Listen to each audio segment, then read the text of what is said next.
e county. Koro en gima luongo wacho ni human rights violation.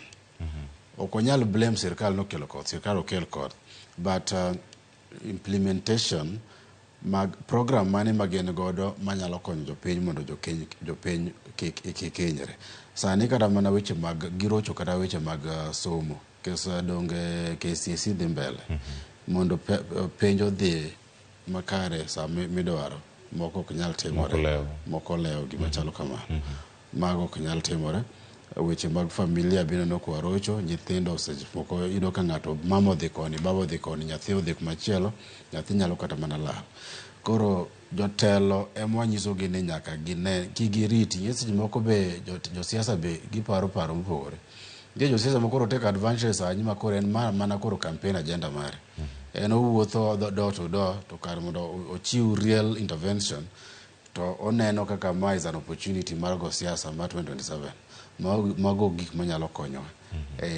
Jotelo ne ginyalo map counties gi. Ma onego beni golo dok e itgi chakre kawuono.